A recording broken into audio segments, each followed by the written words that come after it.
Ration பருப்பு நல்லா கழுவி 2 மணி நேரம் ஊற வச்சு எடுத்து வச்சுருக்கிறேன். இப்போ நாம் அதை வடிகட்டி எடுத்துக்கலாம். பாருங்கள், நல்லா ஊறி வந்துருச்சு.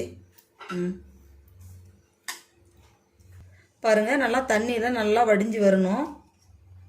சுத்தமாக வடிஞ்சு வரணும். ஒரு 10 நிமிஷம் இருக்கட்டும். அப்படி தண்ணியெல்லாம் நல்லா வடிஞ்சு வரட்டும். பாருங்கள், தண்ணி இல்லாத வடிச்சாச்சு.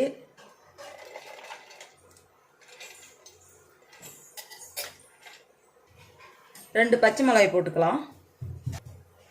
ஒரு அரை ஸ்பூன் சோம்பு போட்டுக்கலாம். இதை அப்படியே அரைச்சி எடுத்துக்கலாம். பாருங்க, அரைச்சி எடுத்துட்டு வந்தாச்சு. இப்படி கொரகொரப்பாக தான் இருக்கணும். இப்போ அரைச்சி எடுத்தாச்சு.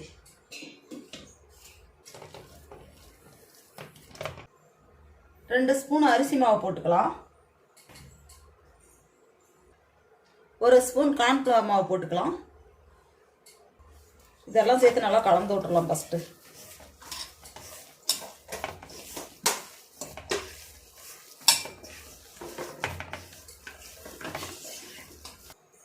இதுக்கு தேவையான அளவு உப்பு போட்டுடலாம்.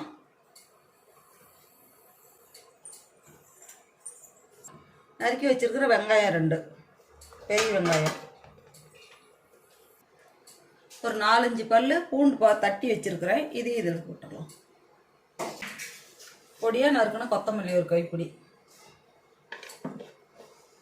2 பச்சை மிளகாய் பொடியாக நறுக்கணுது, கொஞ்சம் கருவேப்பிலை பொடியாக நறுக்கணுது,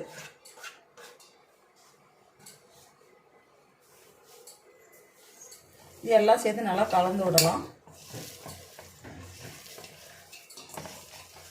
ரேஷன் பருப்பு குழம்பு வைக்கிறது மட்டும்தான் சேர்த்துப்போம். இப்போ ரேஷன் பருப்பில் நம்ம பக்கோடா செய்யலாம்.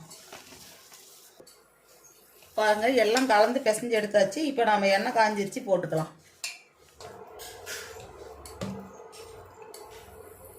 எண்ணெய் காஞ்சிருச்சு. இப்படி சின்ன சின்னதாக நம்ம போட்டுக்கலாம். இப்படி உதிரி உதிரியாக வர மாதிரி போட்டு எடுத்துக்கலாம். பாருங்கள், நல்லா வெந்து வரட்டும். இப்போ கரண்டி போடக்கூடாது, நல்லா வேகட்டும். பாருங்கள், நல்லா வெந்து வந்துருச்சு. நல்லா அப்படி ஒரு அலசி விடலாம். எல்லாம் நல்லா மொறுமொறுப்பாக வெந்து வரட்டும்.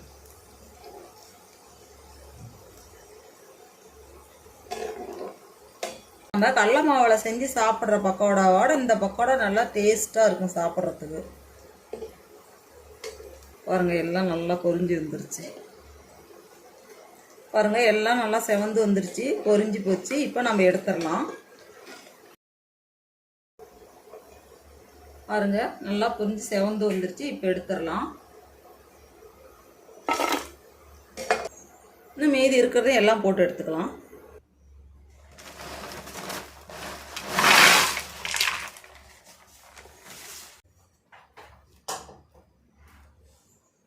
பாருங்க, பக்கோடா ரெடி ஆயிடுச்சு. ரேஷன் துவரம் பருப்பு பக்கோடா ரெடி ஆயிடுச்சு. நல்லா மொறுமொறுப்பான பக்கோடா. இது போல் நீங்கள் ஒரு முறை செஞ்சு பாருங்கள். சாப்பிட்றதுக்கு அவ்வளோ ஒரு டேஸ்ட்டாக இருக்கும். பாருங்கள் எப்படி சத்தம் வருது பாருங்கள். நல்லா மேலே மொறுமொறுப்பாகவும் உள்ளே கொஞ்சம் சாஃப்டாகவும் இருக்கும். சாப்பிட்றதுக்கு அவ்வளோ டேஸ்ட்டாக இருக்கும்.